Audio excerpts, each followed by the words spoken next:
Pues buenas tardes, mi nombre es Álvaro Gutiérrez y soy coleccionista, entre otras cosas, coleccionista de libros desplegables, los que llaman libros pop-up.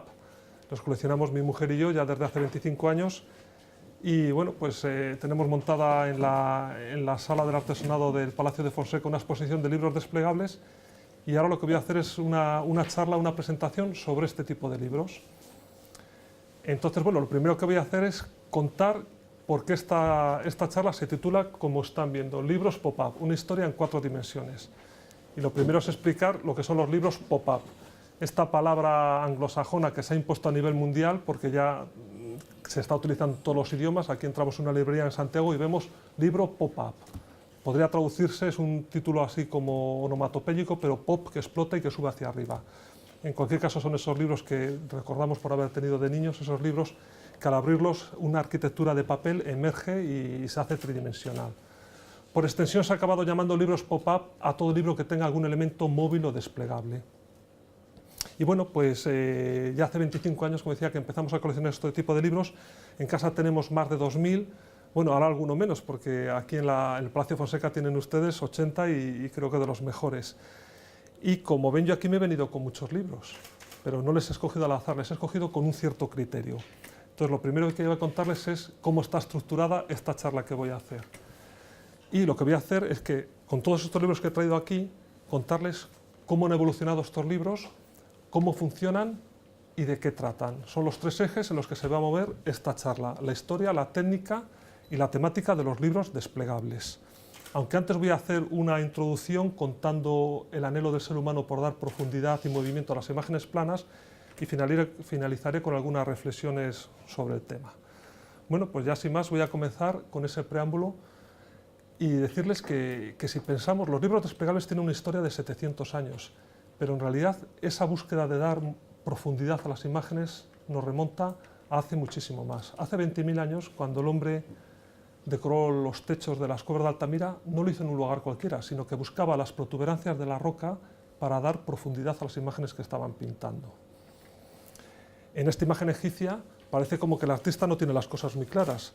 Si nos fijamos bien, veremos que el torso y el ojo está dibujado de frente, mientras que las piernas y el perfil de la cara están vistos de perfil. O sea, ha utilizado distintos puntos de vista. Tal vez tenía las cosas mucho más claras de lo que creíamos, y lo que trataba de hacer era buscar el punto de vista que daba más información para representarlo de esa manera.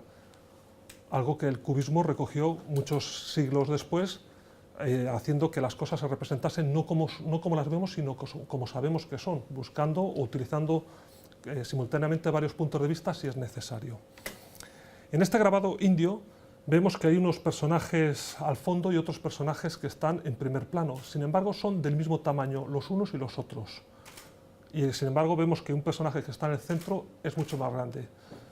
Lo que sucede en esta imagen es que el artista no ha querido representar a los personajes con su tamaño, no los ha representado según su posición en el espacio, sino lo que ha querido hacer es una jerarquía. Está claro que el personaje del centro es el jefe y los demás son los siervos. Hacia 1220 se pintó el banquete de los 5000. El punto de vista parece estar tomado desde arriba, pero vemos que los personajes que están más cerca del espectador son mucho más pequeños que los que están al fondo. Igualmente responde no a la posición en el espacio, sino a la jerarquía. Jesucristo y los apóstoles son más importantes que el resto de los personajes que aparecen en la obra. La Maestà de Duccio, pintada en el siglo XIV, Duccio ya aquí demostraba un dominio de la perspectiva, especialmente si nos fijamos en los detalles del trono. Sin embargo, pues vemos igualmente el tamaño desproporcionado de la Virgen y el Niño con respecto al resto de los personajes. Seguimos avanzando en el tiempo y hacia 1450 Paolo Uccello pintó la Ruta de San Romano, donde ya empieza a haber una inquietud por representar las cosas tal y como las vemos. En este cuadro aparecen una serie de flechas y lanzas por el suelo colocadas en perspectiva. Incluso aparece esta figura que vemos ahí, ese caballero con armadura muerto, que le vemos en un escorzo difícil, algo que no se había utilizado antes en la pintura, porque lo que se trataba era de representar el cuadro con profundidad. Los personajes del fondo ya se les ve más pequeños, sí se busca un tipo de representación fotográfica, de las cosas tal y como las vemos. Jean Fouquet, en el siglo XV, en estos grabados, parece que tenía ya unas reglas de perspectiva que estaba intuitivamente buscando. Vemos ese ajedrezado del suelo y vemos esos toldos que están buscando hacer una representación en perspectiva. Sin embargo, todavía no respondía a las leyes de la perspectiva que fueron dictadas por León Battista Alberti más tarde, en el que la principal regla número 1 de la perspectiva es que las líneas paralelas convergen en un punto. Entonces, ni en este cuadro se cumplía esa situación, ni en este otro, pero había una búsqueda intuitiva de representar las cosas tal y como las vemos. Sin embargo, en el siglo XV, Leonardo da Vinci ya manejaba y dominaba totalmente las técnicas de la perspectiva. En la famosa Última Cena que está en Milán, pues vemos que sí que se cumple la regla de que todas las líneas paralelas convergen en un punto, y además ese punto coincide que es la cabeza de Jesucristo. Cabría preguntarse y reflexionar qué es lo que había ocurrido durante tantos siglos. ¿Cómo es posible qué es lo que ha cambiado fundamentalmente? Es la pregunta. Entre esta banquete de los 5000 y esta Última Cena de Leonardo, ¿ha cambiado que conocemos las leyes de la perspectiva? Sí, pero fundamentalmente lo que ha cambiado es la mentalidad del hombre. En el Renacimiento ya no solamente se pintaba para alabar a Dios, sino que el hombre empezaba a cobrar fuerza dentro del universo del arte. Cabría preguntarse si en el medievo las toscas esculturas medievales significaban que se les habían atrofiado las manos a los artistas si las comparamos con lo que se hacía en la Grecia clásica siglos antes. Pues todo responde a que el arte iba evolucionando y cambiaba sobre todo la concepción de que el hombre empezaba a ocupar el centro del universo. Voy a seguir con otros ejemplos en los que la perspectiva iba avanzando, como por ejemplo este famoso cuadro de Mantegna, con este Jesucristo yacente de 1466 que está en un difícil escorzo. Al fin y al cabo, la perspectiva no es más que una ilusión, es un engaño. Si paseamos por Roma, cerca del Panteón está la iglesia de San Ignacio. Y en esta iglesia, cuando entramos y miramos hacia arriba, lo que vemos son estos frescos que pintó Andrea Pozzo en el siglo XVII, y aquí hace una mezcla teatral, mezcla la pintura con la arquitectura, con la escultura, para crear el efecto del engaño al ojo, el trompe-l'œil, el trampantojo. En la iglesia la vemos, al fondo vemos la cúpula, pero cuando caminamos por la iglesia pues nos damos cuenta de que no hay cúpula, que está también pintada, es un cielo raso. Ese engaño al ojo se puede hacer también de otra forma, no solamente con las leyes de la perspectiva, se puede hacer manejando muy bien las luces y las sombras, como ocurre en esta casa patricia de Ámsterdam del siglo XVII, que solamente nos damos cuenta de que es plana, este bajorrelieve que hay en esta casa, nos damos cuenta de que es plano si recurrimos al sentido del tacto. Posiblemente uno de los que visitó esta casa de Ámsterdam fuera Mauricio Cornelio Escher, o Escher, como le llamamos todos, este matemático y dibujante que manejaba las reglas de la perspectiva como nadie, por eso podía hacernos todos estos engaños, jugando con varios puntos de perspectiva distintos, que es como funciona en realidad el ojo, o con estas figuras imposibles, esta escalinata que vemos a un personaje que sube, sube, sube y acaba en el mismo sitio donde empezó, o este famoso arroyo en el que el agua fluye hacia abajo y acaba más arriba de donde comenzó, o este famoso grabado del Belvedere, donde todavía no tenemos claro si la escalera está dentro o fuera del Belvedere. Tal vez la respuesta la tenga este personaje que aparece ahí intentando resolver un puzzle. Bueno, pues vamos a seguir con este tema de la profundidad en la pintura y llegamos a las meninas. Hemos dado un poco marcha atrás. Y en las meninas, ¿por qué lo traemos aquí? ¿Qué tiene esto de tridimensionalidad? Bueno, pues las meninas tienen una tridimensionalidad conceptual. Cuando llegamos al Museo del Prado y nos ponemos delante de las meninas, ¿qué vemos? Pues estamos viendo a la izquierda un señor con bigote que nos está mirando. Ahí de frente una serie de personajes, el perro, al fondo otro personaje que nos mira, y vemos ahí en una ventana dos personajes asomados que nos miran. Todos nos miran. Ah, bueno, un momento. No es una ventana, aquello es un espejo. Lo que están mirando es al espectador. Entonces, con esto ha conseguido Velázquez crear un espacio que se sale del propio cuadro. Es una tridimensionalidad conceptual. El espectador ocupa el espacio de los reyes, te estás viendo reflejado en el espejo que hay al fondo, y todas las figuras están dentro de un espacio tridimensional que se genera virtualmente con esta concepción que hizo Velázquez de las meninas. El conocimiento de las leyes fisiológicas de la visión llevó a que en el siglo XIX se inventasen algunos artilugios y aparatos para jugar con la vista, como los estereóscopos, es decir, saber que nosotros vemos tridimensional porque nuestra vista ofrece un punto de vista ligeramente modificado 10 centímetros de un ojo con respecto al otro. Esto es un libro con imágenes estereoscópicas actual.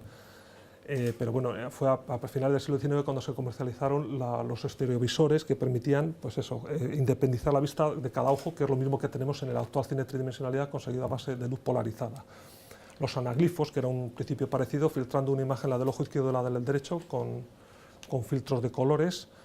Las relifografías, que son esas imágenes que vemos en las tiendas de los chinos, las hay siempre, esos corazones de Jesús o esos barcos, todo eso conseguido también, pero filtrando las imágenes con pequeños prismas de plástico. Más reciente es esto del ojo mágico, un invento que se hizo a principios de los años 90 que permite, sin ningún tipo de artilugio, simplemente con nuestra vista haciéndola divergir, veíamos imágenes tridimensionales. O la holografía, que se consigue gracias a la invención del rayo láser, se consigue sobre una placa fotográfica que cada punto contenga toda la información del objeto fotografiado y nos permite ver tridimensionalmente. Bueno, pues esto ha sido un pequeño repaso de ese anhelo del ser humano por dar profundidad a las imágenes planas. Por poner algún ejemplo también de esa búsqueda del movimiento, he traído aquí algún cuadro de la historia de la pintura, como por ejemplo este Tintoretto de 1555 que representa a San Jorge y el dragón, donde vemos que hay toda una sensación de movimiento producida por la espiral de curvas que tiene el propio cuadro, no solamente en la cola del dragón y el cuello y el caballo y la cola del caballo y el vestido de la mujer y todas esas nubes, sino que todas las líneas curvas producen sensación de movilidad. Igualmente en la famosa Noche estrellada de Van Gogh, pintada en 1889, pues se produce esa sensación de todo un universo de movimiento que contrasta con el chapitel recto de la iglesia del pueblecito que se encuentra al lado. En las hilanderas, Velázquez consiguió un efecto fotográfico de movimiento en la rueda de la rueca, que la vemos como dar una sensación de giro, y bueno, pues ese efecto pictórico, pero lo hizo siglos antes de que se inventase la fotografía.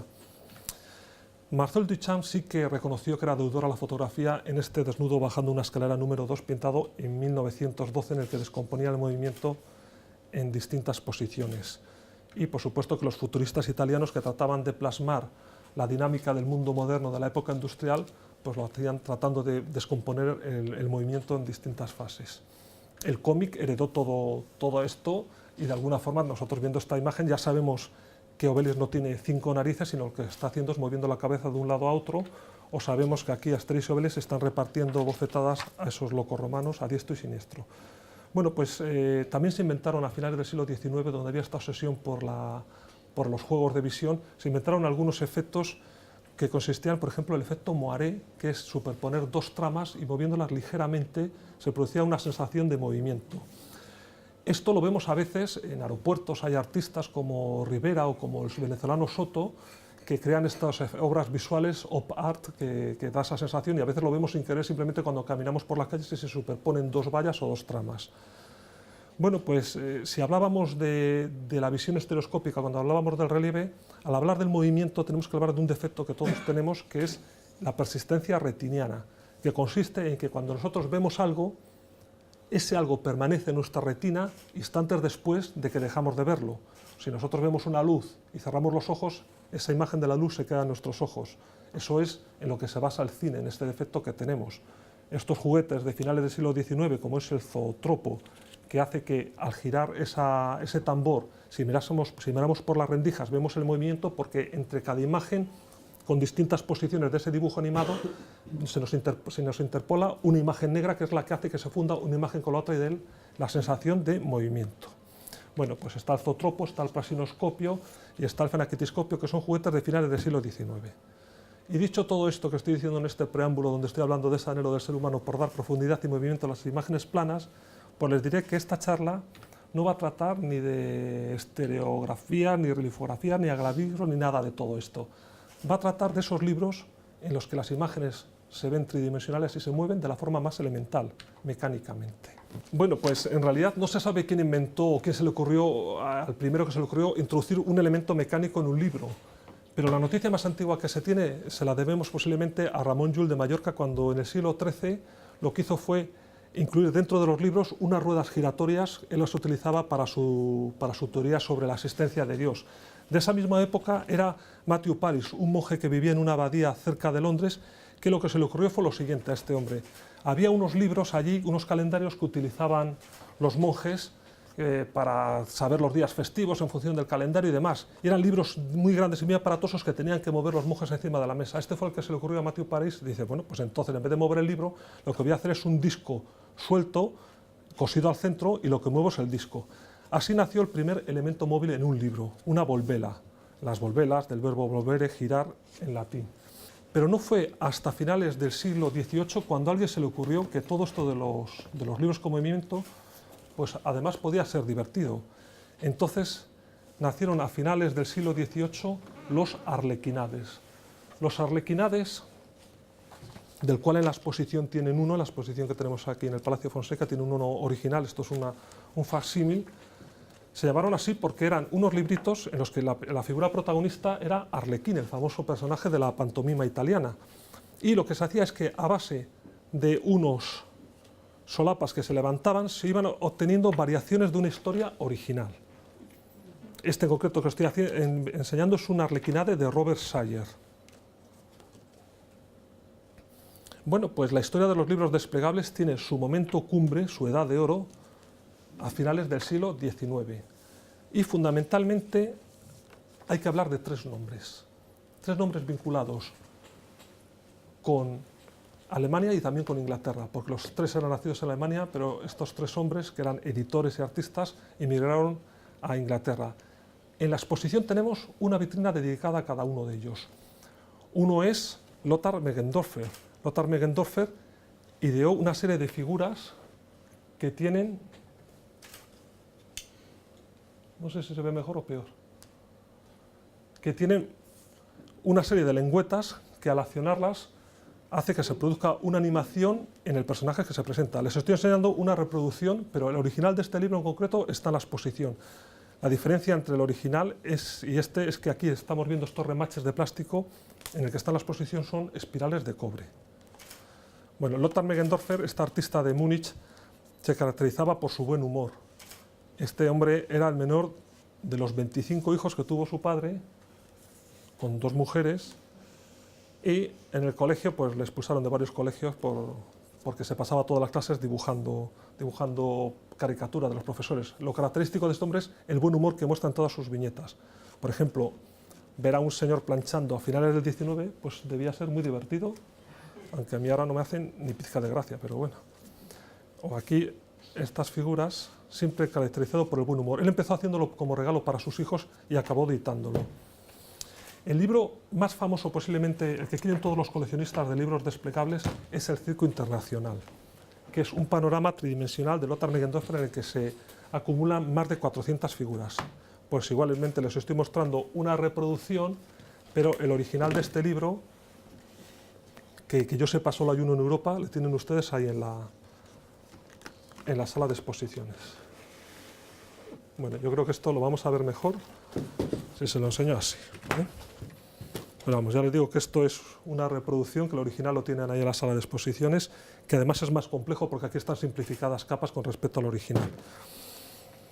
En 1880, toda niña bien que se prestase tenía en su habitación El Circo Internacional de Lothar Meggendorfer. El problema es que son libros tan delicados y como están dedicados a ese público infantil, pues es muy difícil que lleguen a nuestras manos hoy en día con todas sus piezas o más o menos intactos.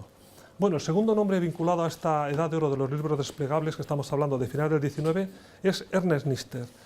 Ernest Nister se caracterizaba porque sus dibujos siempre estaban protagonizados por encantadores niños de mofletitos rojos y ricitos en bucólicos paisajes. Este que les estoy enseñando, Una ojeada al país de las hadas, este libro, el original, está también en la sala de exposiciones, además creo que está abierto por esta página. Y es curioso porque a finales del 19 la calidad de impresión de ese libro es buenísima. Estos libros, aunque se editaban para el mercado inglés y para el mercado de Nueva York, estaban impresos en Baviera y el troquelado era muy delicado. En el original que tienen en la sala, el báculo de este hada y toda la hojarasca tiene un troquel muchísimo más fino. Estaban cortadas una a una las hojas. Además, Lothar Meggendorfer, Ernest Nister inventó algo nuevo, y es que los libros se hacían tridimensionales al pasar la hoja, sin tener que hacer ninguna otra acción, sin tener que abatir nada como hacíamos en el Circo Internacional. Lo que colocó fue estos latiguillos, estas pestañas unidas a la página contraria, y hacía que se hiciesen tridimensionales.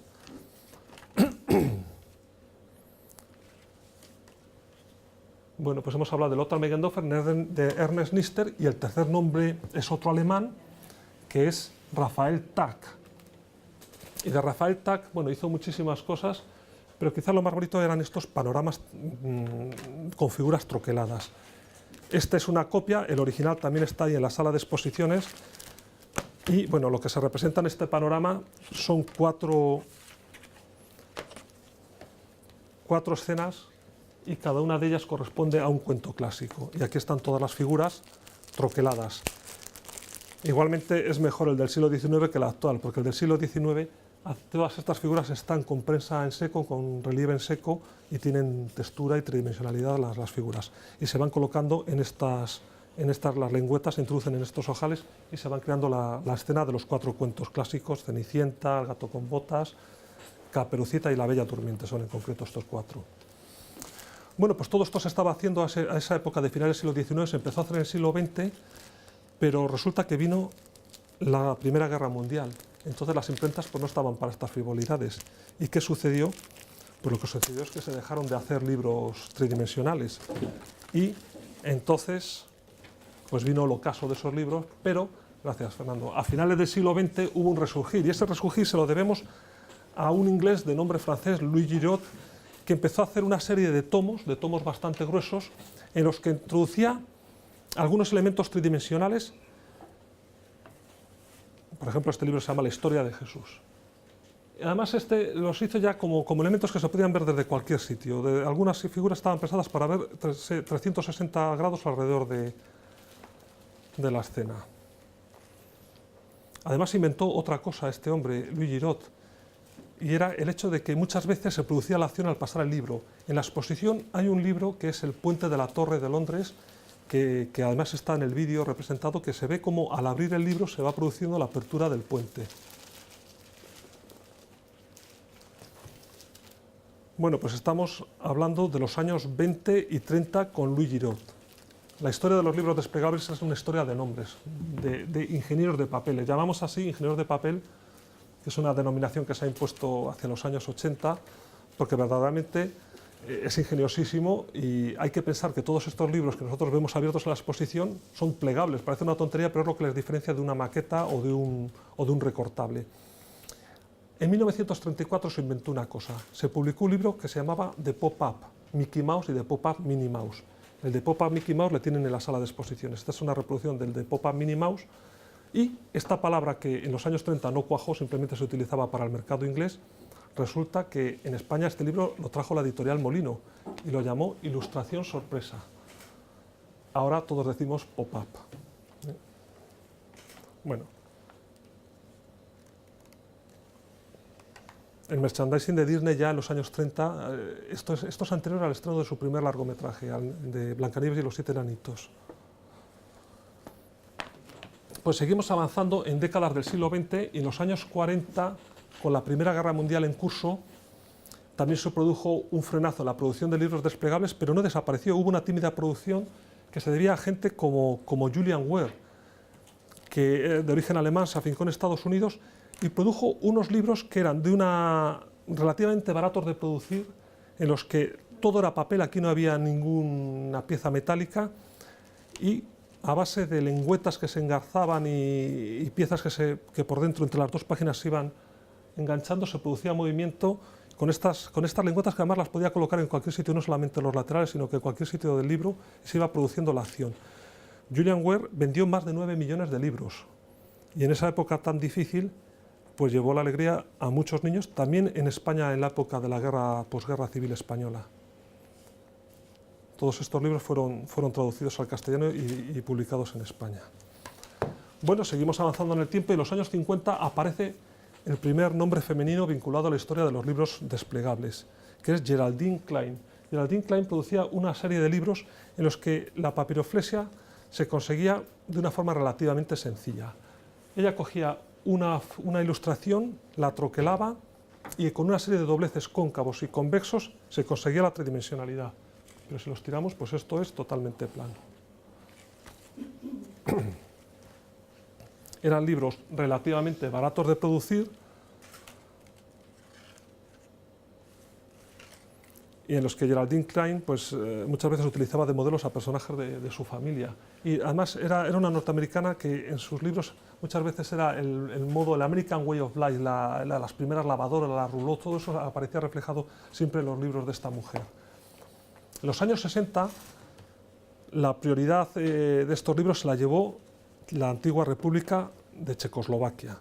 En Checoslovaquia trabajaba un austriaco que se fue allí, era arquitecto, pero lo que le gustaba era dibujar cuentos y hacerlos tridimensionales. Se llamaba Wojtek Kubasta, y Wojtek Kubasta hacía libros en los que conseguía una tridimensionalidad muy volumétrica sin apenas nada, son libros finísimos y conseguía muchísimo volumen.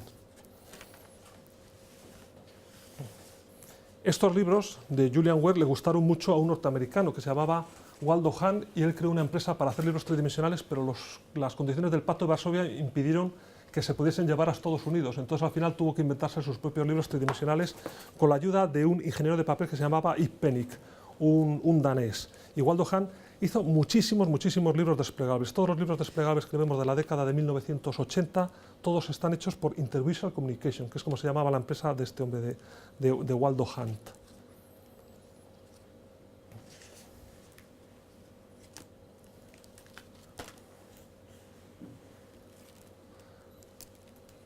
Bueno, una inflexión en la historia de los libros desplegables la tenemos en la persona de Andy Warhol. En 1976 publicó el Index Book, un libro que él diseñó y en el que introdujo unos cuantos elementos tridimensionales. Bueno, introdujo alguna novedad como el acordeón. Este es un libro que es muy difícil de conseguir, a pesar de que parece una bobada, que no es de hace tanto tiempo, pero hay muy pocos ejemplares que estén más o menos enteros como este. Bueno, se incluye aquí un disco de Lou Reed, tan de actualidad, por desgracia.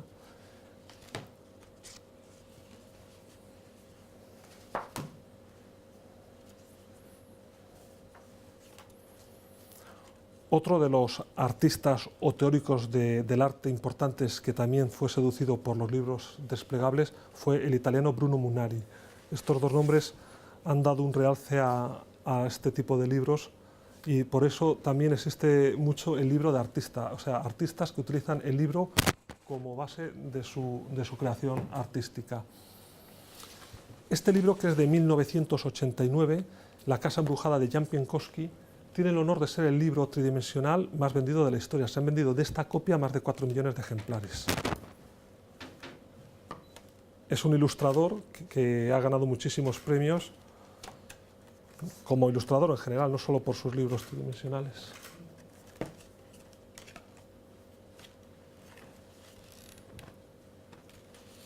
Tiene otro libro que se llama Robot, también muy reproducido y traducido a muchísimos idiomas.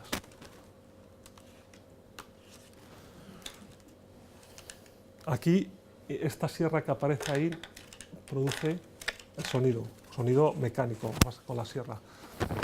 Bueno, pues hubo un artista holandés que se llama Ron van der Meer, que fue a ver a Waldo Hahn, ese americano que había creado Intervisual Communications, y le dijo que tenía una idea buenísima para hacer un libro sobre barcos de vela, para jóvenes y mayores. Y Waldo Hahn dijo que eso era una tontería, que estos libros eran solo para niños. Y se tuvo que buscar la vida. Cuando Waldo Hahn le llamó, ya había vendido los derechos a otra editorial y había vendido pues, más de 1 millón de libros de este barcos de vela. Waldo Hahn rechazó este libro, y lo bueno que tiene Ron van der Meer es que no solamente hace unos desplegables muy buenos, sino que les integra muy bien en el fondo. Es decir, aquí vemos la parte que es tridimensional, pero la parte que es pintada, dibujada del fondo, pues está muy bien pensada. Por ejemplo, en esta viñeta, esto es tridimensional, esto es plano, está jugando con el efecto trampantojo.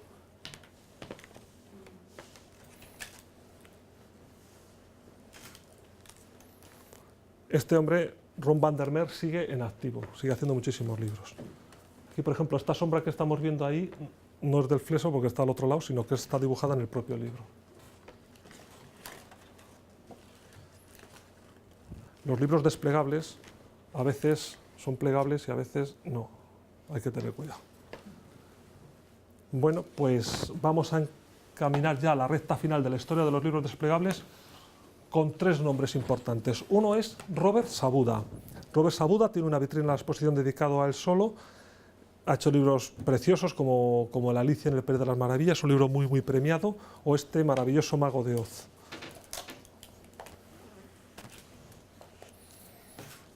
Estos libros tienen un montón de operaciones de desplegables. Luego hablamos un poco del montaje, pero claro, los libros desplegables tienen las siguientes circunstancias. Se puede mecanizar, por supuesto que la impresión, se puede mecanizar el troquelado, pero lo que es el montaje, y luego lo vamos a ver con la ayuda de Fernando, lo que es el montaje solo se puede hacer a mano, eso no se puede mecanizar. Entonces estos libros, hasta hace unos pocos años, se estaban ensamblando en países de mano de obra barata como Colombia o México, pero todos los que vemos ahora en las tiendas están ensamblados todos en China o el sudeste asiático.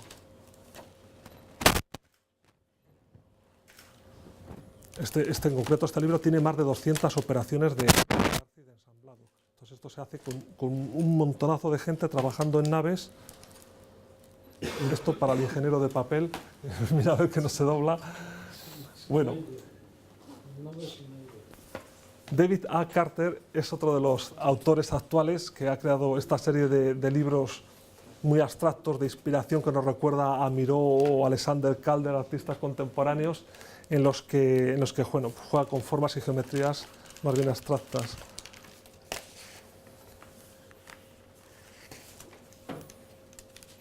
Esta es una serie que comenzó con este libro, Un punto rojo, le siguieron el 2 azul, el cuadrado amarillo, y hay otro último número que se llama Ruido blanco, con lo cual ha finalizado una serie de 5 colores. El cuarto 600 puntos blancos. Y bueno, la parte dedicada a la historia de los libros desplegables, pues quiero finalizar con un ingeniero de papel que se llama Fernando Ferreras, que tenemos la suerte de tenerlo hoy aquí, y es el autor de esta Catedral de León que tienen ustedes en la exposición. Y que bueno, habla por sí sola. Lo más difícil de esto es concebirlo, luego hacerlo también es complicado, pero eso nos lo va a contar luego Fernando. Un libro desplegable no es más que una sucesión de distintos elementos simples. ¿Y cuál es lo más simple que se puede encontrar uno en un libro? Pues una solapa que se levanta y deja a la vista una imagen que hasta ese momento no se veía. Eso es lo que teníamos con los antiguos libros de medicina, que esos que se iban levantando por capas el cuerpo humano y íbamos viendo todas sus vísceras. Pero yo me he traído este libro, que aunque puede parecer simple e infantil, a mí me parece que tiene conceptualmente una cosa buenísima. Es un libro de solapas, pero el artista ha tenido la genial idea de que el reverso de la solapa se mimetiza con el fondo. El libro se titula Cuando yo era pequeño, y aquí vemos a todos estos animales con la divertida vida que llevan ahora, pensando cómo eran de niños o de animalitos, vamos.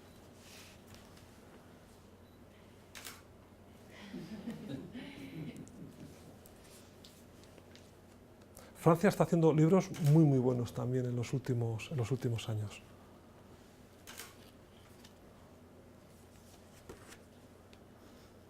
¿Cómo creen que el lobo, lo que le gusta, así le vemos, pero en realidad lo que le gustaría al lobo es...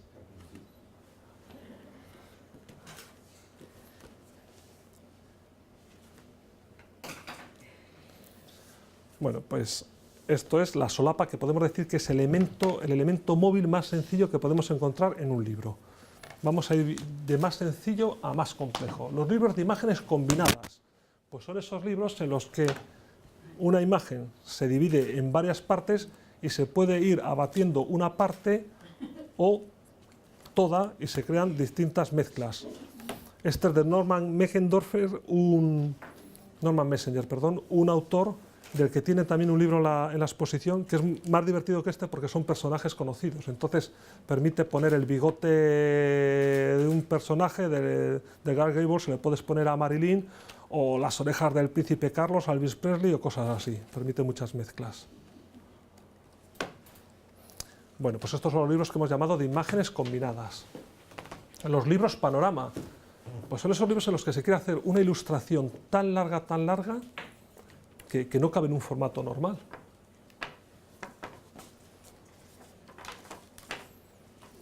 Esto de una artista suiza, es un libro de artista, del tirada limitada, de una artista suiza que se llama Varga Lavater. Y esta artista ha ilustrado los cuentos clásicos. Y ahora yo les propongo un acertijo. Ella es muy... Entonces hay que saber qué cuento es este. Aquí vemos un punto rojo que se acerca a un punto amarillo. Se van entrando en toda esta maraña de puntos verdes, pero aquí viene un punto negro que se va acercando el punto negro al punto rojo, ya están al lado los dos puntos, y le ha preguntado, ¿dónde vas, punto rojo? Y el punto rojo dice, pues voy a casa del punto azul. Y llega allí y resulta que se adelanta el punto negro, se zampa el punto azul, ¿eh? Bueno, pues así tiene toda la serie, con esta versión simbolista tiene toda la serie esta artista Varga Lavater, que se pueden comprar en el Museo del Louvre sus libros. Vamos a ir avanzando y vamos con los libros de figuras articuladas, antes vamos a ver las imágenes transformables con lengüetas que permiten que una imagen se disuelva en otra con un principio como el de las persianas. En la exposición tienen algunos libros del siglo XIX con esta técnica. Estos son de los más delicados que hay. Este en concreto es de Lothar Meggendorfer. Entonces las imágenes de Lothar Meggendorfer solían ser de tal manera que solía haber una continuación divertida o jocosa de la imagen inicial que vemos primero. Este sistema de las imágenes transformables por el sistema de persianas o imágenes disolventes se hizo también muy complejo ya en el siglo XIX. Lo que pasa es que esto sí que es imposible encontrarlo que no sea facsímil en buen estado, con el sistema circular. Este libro es de ese autor que les decía, que se llamaba Ernest Nister, que siempre solía tener sus imágenes protagonizadas por encantadores niños así, de mofletitos y ricitos.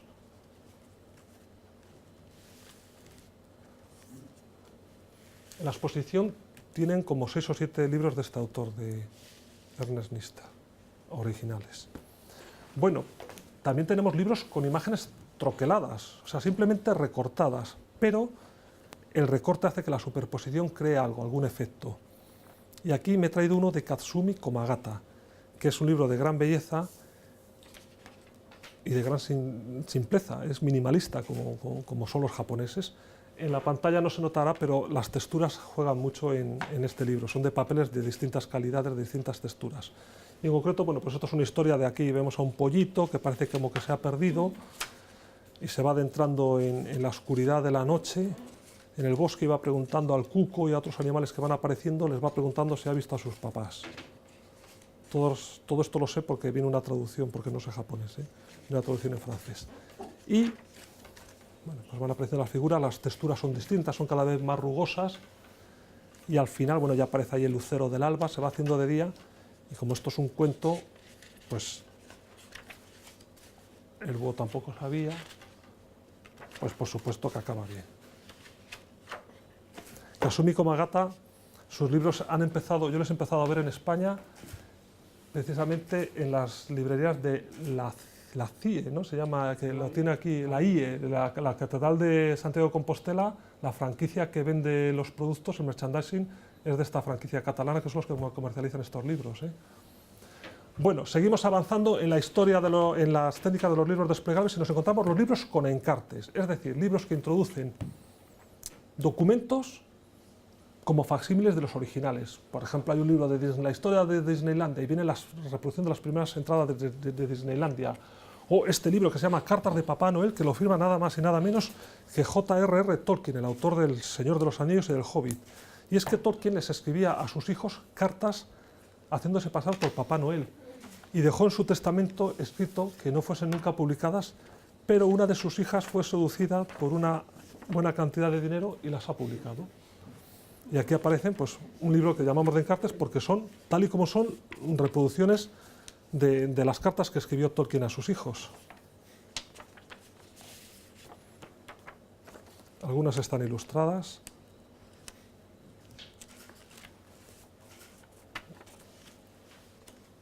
Vemos alguna que tenga ilustraciones.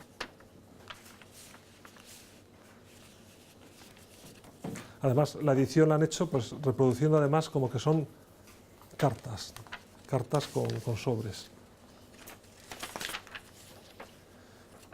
Bueno, pues vamos a seguir avanzando las técnicas de los libros desplegables y nos vamos a encontrar los libros con imágenes articuladas.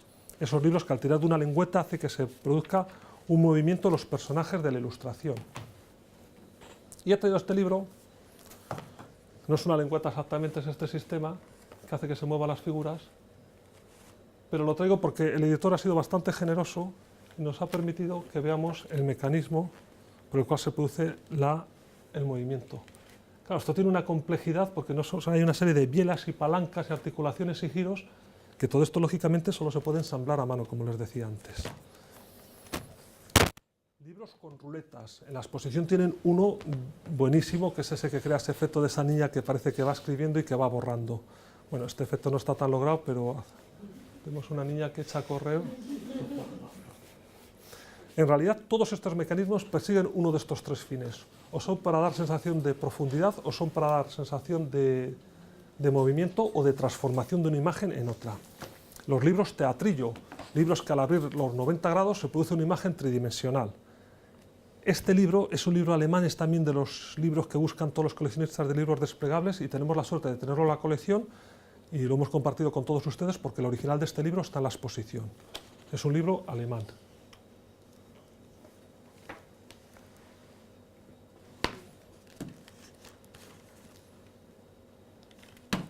Bueno, son 4 escenas: Caperucita Roja, Hansel y Gretel, una escena del nacimiento y una escena navideña. Además, el que tenemos ahí en la exposición está en perfecto estado, con todas sus imágenes. Los libros carrusel son esos libros que se abren 360 grados hasta que se choca una página con la otra, las dos tapas, y forman este carrusel.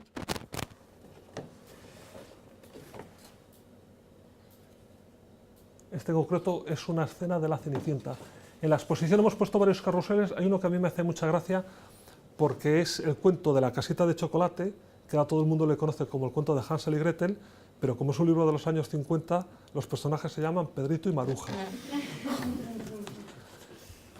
Los libros túnel, los libros pipso que llaman los americanos, pues son esos libros que se abren como un acordeón y en los que se mira por una mirilla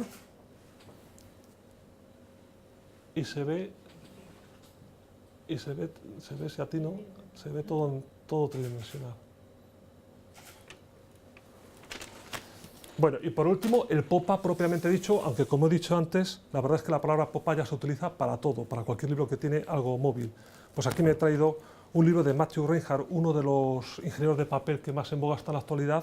Él es un entusiasta de las Guerra de las Galaxias, tiene su estudio en Nueva York, y de hecho tiene todos los muñequitos de las Guerra de las Galaxias, y le pidió a John Williams es el compositor, ¿cómo se llama? George Lucas, el dueño de todos los derechos hasta hace poco porque lo acaba de vender, que si le permitía hacer un libro. George Lucas es muy celoso de todo el tema de las Guerra de las Galaxias, él lo tiene que ver y supervisar para permitir que se haga el merchandising, porque si no tiene la calidad que le estima suficiente, no deja que se publique. Entonces, George Lucas le dijo, casi deberías de venirte a mi rancho Skywalker. Y dijo, bueno, pues hay que ir, voy. Claro, era el sueño de su vida. Y allí se fue Matthew Reinhardt y le permitió editar este libro, del cual hay una segunda parte. Bueno, este libro tiene, por todos los sitios salen personajes y naves.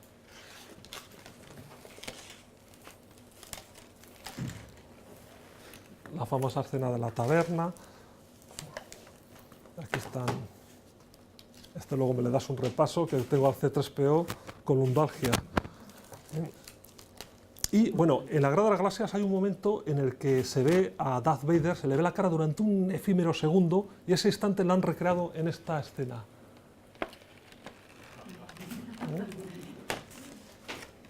Aquí voy a apagar la luz. Casi os lo voy a enseñar así. Ahora estamos mirando aquí, ¿eh?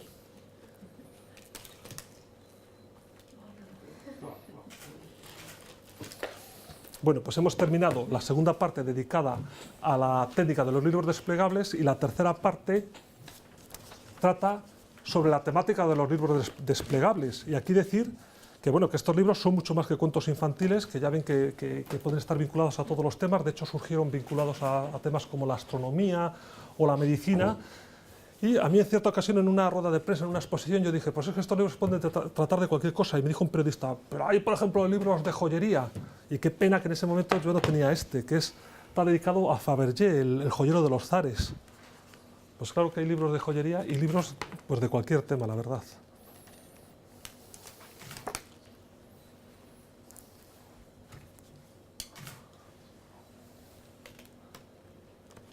Y de alguna forma en los últimos años se está recuperando esa función pedagógica de estos libros. En estos momentos tenemos, que lo comentaba antes con Irene, tenemos montado una exposición de libros desplegables en la Biblioteca Pública de Zamora dedicada exclusivamente al mundo de la ciencia. Bueno, hay libros, por supuesto, dedicados al cine, a grandes películas en vivo. Este es muy bueno. Fíjense que el disparo del caza tiene una función estructural, está tirantando el brazo de King Kong. Esta escena, ¿saben de qué película es? Este es Gary Cooper y Grace Kelly, Solo ante el peligro.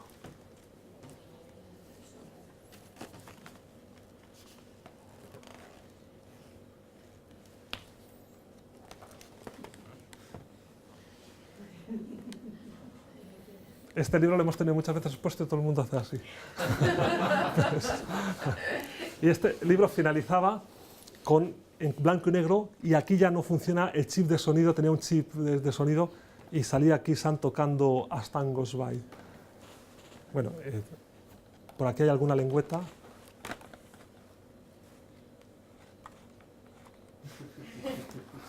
Bueno, pues hay libros de todo tema. El libro pop-up del vino. ¿Pero a quién se le puede ocurrir hacer un libro sobre el vino? Pues aquí hay un libro sobre el vino. Hay el libro pop-up del golf. Hay cosas tan increíbles como el libro pop-up de las fobias. Pues aquí está el libro pop-up de las fobias. Fíjense en el torno del dentista, ¿eh?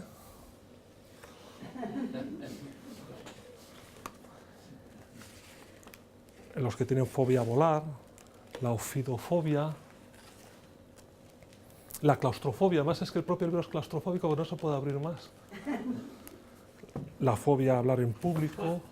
El libro, las ilustraciones son buenísimas, es un expresionismo increíble. La aracnofobia, este es muy bueno, pero este hay que verle la acrofobia, el vértigo.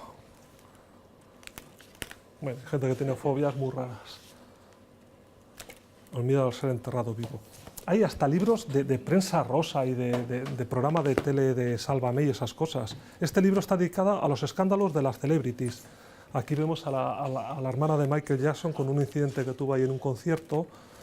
O vemos a Tom Cruise en el programa de Oprah Winfrey, o cuando Russell Crowe le lanzó el móvil a un conserje de un hotel. Esta es Kate Moss. Bueno, por supuesto que un tema como estos, de libros con imágenes articuladas, palancas que giran y tal, se presta a cualquier tema. Y por supuesto, ¿cómo no? Pues también está el libro pop-up del sexo. Pero estamos en horario escolar, así que no le podemos ver.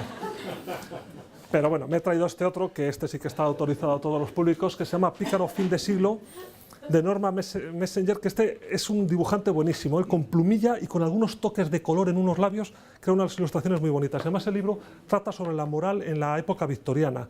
Y lo que va contando el texto parece que cuando las ilustraciones se ponen en movimiento no tiene mucho que ver.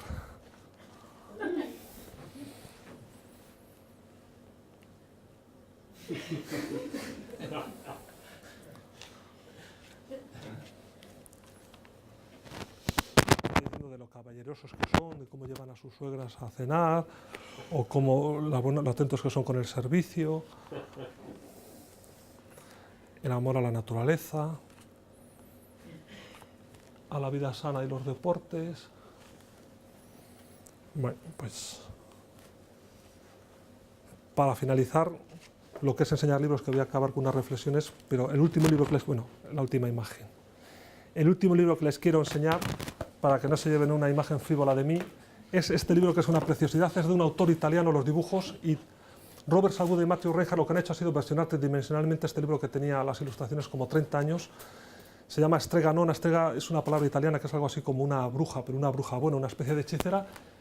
Y lo que nos va a contar Tommy de Paola, y con su personaje Strega Nona, son los secretos de la felicidad. que son la familia,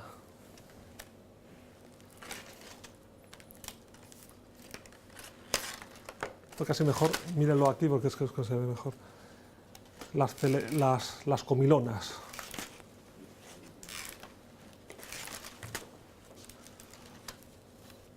los amici,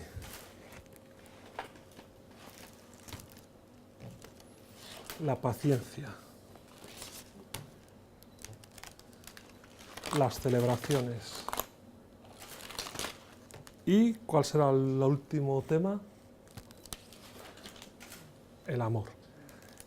Y ya para finalizar, les cuento 4 cosas más. Ya es un tema, una reflexión personal sobre qué esto de coleccionar libros y de exponerlos, qué nos ha aportado personalmente a mi mujer y a mí. Bueno, pues la verdad es que llevamos haciendo exposiciones desde el año 2002 y nos ha permitido disfrutar de nuestra exposición, de nuestra colección, mejor dicho, como no hubiésemos disfrutado si no es compartiéndola con tanta gente. El hecho de venir aquí a Santiago de Compostela y pensar qué libros vamos a traer y cuáles no, nos permite enfrentarnos a unos libros que están ahí abajo que la verdad no les miramos sino es para decir, pues vamos a seleccionarlos y a pensar por qué página los abrimos. Llevamos hechas, yo creo que esta es la exposición número 31 y también hemos hecho exposiciones temáticas que nos han hecho, pues eso, enfrentarnos a la colección de una manera diferente y disfrutar muchísimo de ella. Esta exposición, Páginas Vivas, la presentamos hace 4 años en el Museo de la Ciencia de Valladolid y ahora está en la Biblioteca Pública de Zamora y viajará el próximo año a Barcelona. O Navidades de papel, que es yo creo que nuestra exposición más exitosa, en la que lo que hemos hecho ha sido coger todos los libros navideños y agruparlos en torno a los iconos de la Navidad. En la Biblioteca Pública de Langreo hicimos una exposición sobre arte moderno y logramos conseguir libros en los que el arte moderno estaba de alguna forma presente, desde todos los ismos del impresionismo hasta el arte contemporáneo. En Lleida hicimos una exposición sobre la arquitectura, arquitecturas de papel y de arquitectura en el papel. Y tenemos proyectos de hacer de barcos y hacer de cine y demás. Parece una cosa difícil, pero nuestros trabajos, tan distintos como la música y la arquitectura a los que nos dedicamos mi mujer y a mí, pues también al final hemos acabado mezclándolo con los libros desplegables. Coincidió con una exposición de libros, mi mujer y alumnos suyos hicieron un concierto en el que cada interpretación de cada pieza iba asociada a una serie de imágenes de libros desplegables. Si alguien salía tocando Parque Jurásico, pues lo que teníamos era una serie de imágenes de dinosaurios. Y así conseguimos tematizar con libros desplegables 15 números musicales. También para esa ocasión hicimos una exposición monográfica sobre el mundo de la música con libros desplegables. Y organizamos un festival internacional con una exposición que era toda de libros desplegables en torno al mundo de la música. Este libro pasó de ser baratísimo en internet, el de Michael Jackson, a costar una fortuna en cuestión de un mes. Bueno, el mundo de la arquitectura, que es a lo que yo me dedico, ¿qué relación puede tener con los libros desplegables? Porque de alguna forma algo me ha influido. Parece como que en esta fachada de un bloque de viviendas que diseñé en Palencia, parece que se está separando parte de un elemento, como estos libros en los que vemos que una capa se sobrepone con otra, ¿no? Jugando con ese sistema de espejos. O esta iglesia que diseñé para Calabazanos, un pueblito que está al lado de Palencia, en el que la planta de la iglesia parece que se despliega como estos libros carrusel que hemos visto, todo alrededor de un eje. De hecho, hay un pilar que sujeta toda la techumbre de la iglesia y lo diseñé creando solapas. Pues algo tendría en el subconsciente de algún de esto, de tanto abrir y cerrar libros de estos, que se quedó así. O este centro médico que diseñé para una localidad del norte palentino, de la montaña palentina, Cervera de Pisuerga, en el que las salas de espera de los pacientes, lo que hice fue crear unos tabiques con una serie de ventanas que creaban un efecto parecido al de esos libros ventana. Entonces estaban todas separadas, pero todas de alguna forma intercomunicadas entre sí. Bueno, una de las cosas que más satisfacción nos da de coleccionar libros es visitar sitios. Por supuesto que nosotros ya habíamos estado en Santiago de Compostela, pero es una excusa buenísima para disfrutar de esta ciudad muchas veces más y de otras tantas ciudades en las que hemos estado. En León, de donde es Fernando Ferreras, hicimos una exposición en el edificio de la Casa Botines diseñado por Gaudí y para la ocasión Fernando hizo este tridimensional del edificio. Algo parecido hizo con el Pilar de Zaragoza cuando estuvimos en Zaragoza. Aquí vemos una exposición que hicimos en Oviedo para la que Maribí Garrido, otra ingeniero de papel argentina, hizo el Santa María del Naranco. Cruzamos el charco, bueno, el charquillo, cruzamos ahí a Ceuta y bueno, fue una excusa estupenda para visitar el país vecino y acabar en Ceuta a recoger los libros. circunstancias de la vida nos hicieron que no sabemos cómo un catálogo nuestro de una exposición en Barcelona llegase a manos del curator de la biblioteca de la Universidad de Connecticut. El caso es que nos invitaron a ir a dar una charla parecida a esta que les estoy dando a Chicago. Y allí, bueno, pues allí nos presentamos y dimos nuestra charla en un inglés parecido al de Ana Botella, pero bueno, no se entendieron. Lo mejor también de coleccionar libros es los amigos que vamos haciendo. Aquí estamos con Fernando Ferreras y Maribí Garrido. Aquí estamos, Xavier Irisarri es un zaragozano que ha desarrollado una teoría matemática sobre los desplegables impresionante. Margaret Davis es una viejecita que tiene un puesto en Portobelo de 2 metros cuadrados y solo vende libros victorianos tridimensionales. Este es Matthew Reinhardt, que me dedicó su libro de las Grandes Galaxias y en un segundo dibujó ahí a un Darth Vader. Dagmar Kubastova es la hija de Wojtek Kubasta, que muy amablemente un día nos mandó un programa de radio, de la radio checoslovaca, donde dice que estuvo hablando mucho de nosotros. Nosotros lo hemos oído, no hemos entendido nuestro nombre en ningún momento, pero dice que lo dijo mucho. Bueno, ahí estamos con Robert Sabuda, que es el bestseller de los desplegables, o Kyle Olmon, otro de los autores. Este hombre, Markov, Emil Markov, hace unos años en El País salieron una serie de desplegables en el periódico El País, los domingos, se podían comprar por €1 más. Los diseñó todos este hombre, Emil Markov. Es moldavo, me parece. Vive en ¿cómo se llama el pueblo este que está? Al lado de Madrid. El de donde vive, no, de Cervantes, donde vivió Cervantes. Alcalá de Henares. Bueno, pero les voy a decir cuál es lo mejor de hacer exposiciones de libros desplegables, o cuando les enseñamos a los más pequeños. Es la mayor satisfacción, el estimular a los más pequeños en el mundo de los libros y en el mundo del arte. Ahora que los niños parece que nacen con una tablet bajo el brazo, ver que se emocionan con el papel es una auténtica gozada para nosotros. Y quién sabe si entre los niños que han visitado esta exposición de Santiago, pues es posible que estén los ingenieros de papel del mañana, que hagan que una afición como esta, a medio camino entre la ingeniería y el arte, pues que no se pierda nunca. Pues eso es todo. Muchísimas gracias.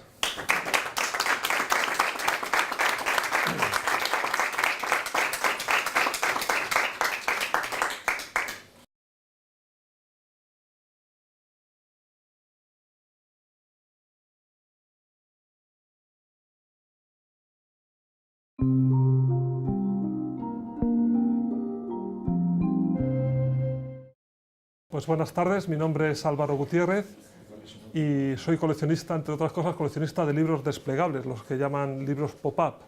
Los coleccionamos mi mujer y yo ya desde hace 25 años y bueno, pues tenemos montada en la sala del artesonado del Palacio de Fonseca una exposición de libros desplegables y ahora lo que voy a hacer es una charla, una presentación sobre este tipo de libros.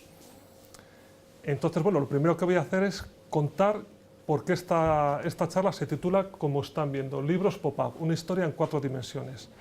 Y lo primero es explicar lo que son los libros pop-up. Esta palabra anglosajona que se ha impuesto a nivel mundial, porque ya se está utilizando en todos los idiomas. Aquí entramos en una librería en Santiago y vemos libro pop-up.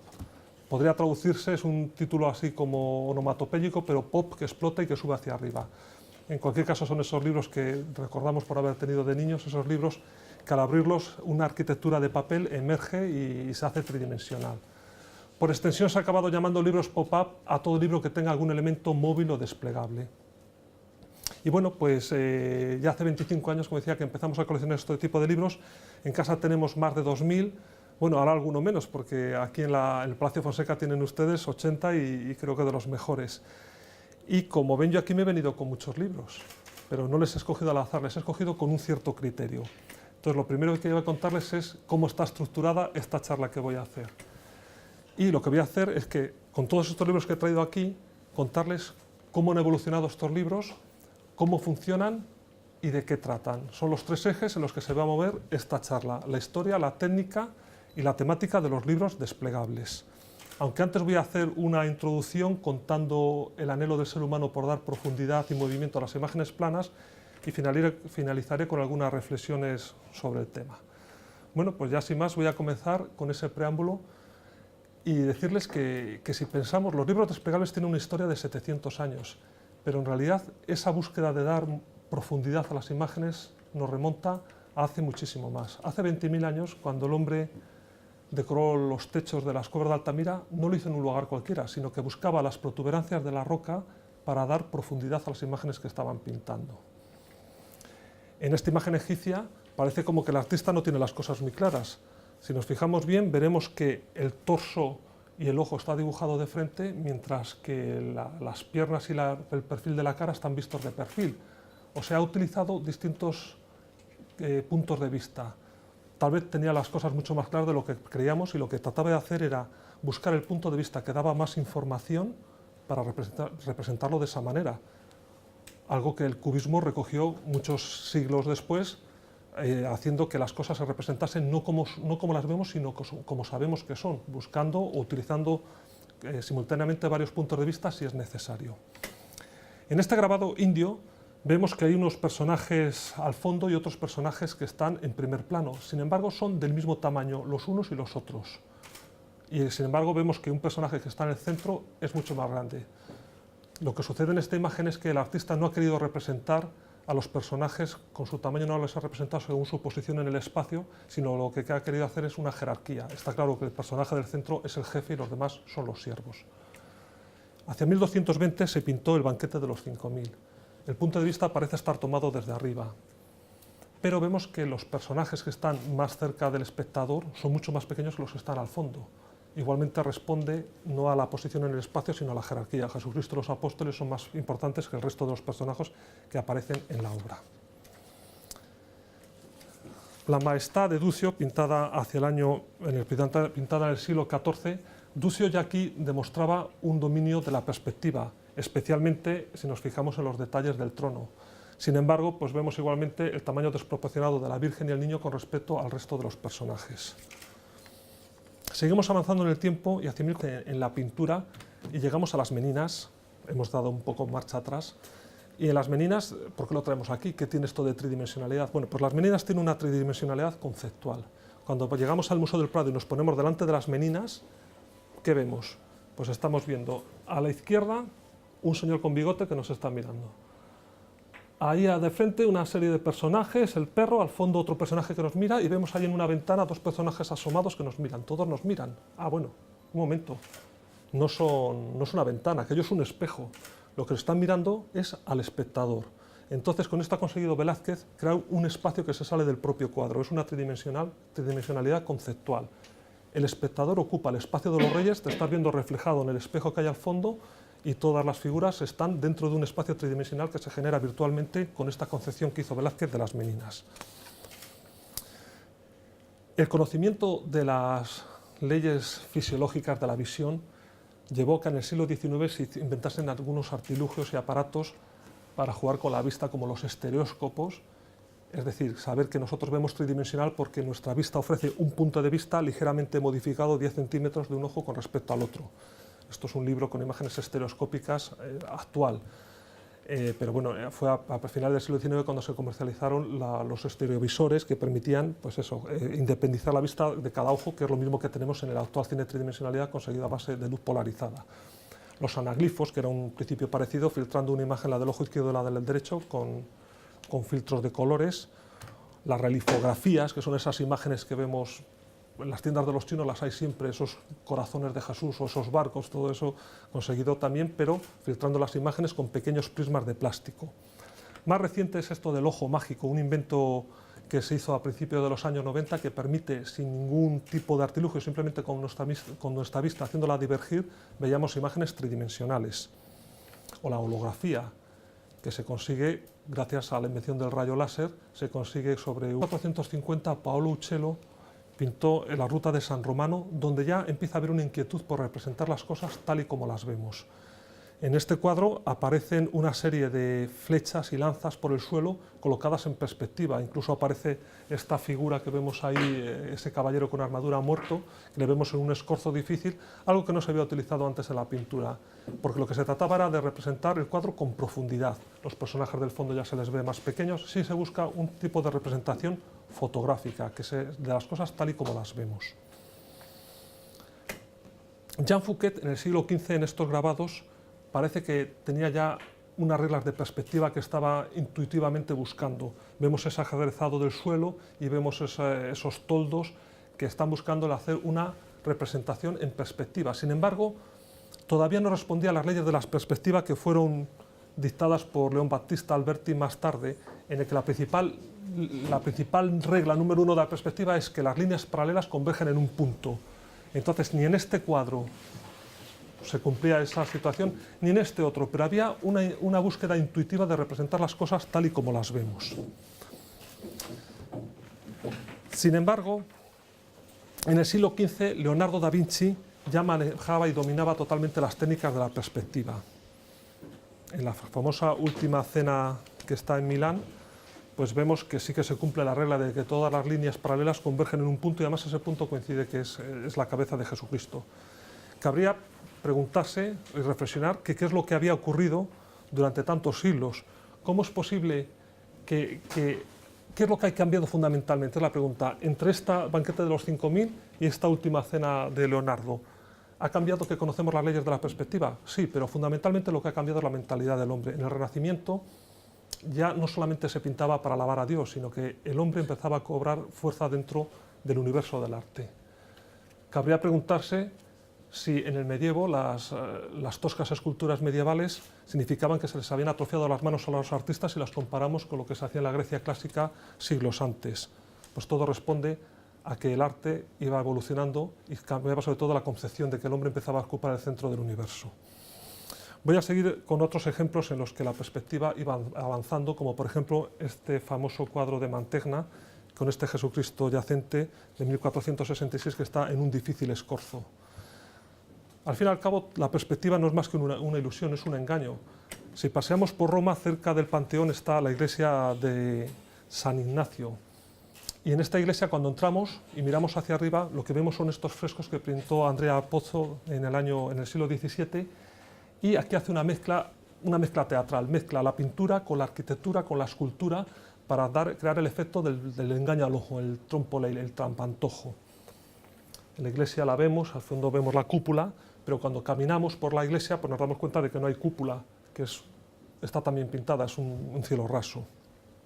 Ese engaño al ojo se puede hacer también de otra forma, no solamente con las leyes de la perspectiva, se puede hacer manejando muy bien las luces y las sombras, como ocurre en esta casa patricia de Ámsterdam del siglo XVII, que solamente nos damos cuenta de que es plana, este bajorrelieve que hay en esta casa, nos damos cuenta de que es plano si recurrimos al sentido del tacto.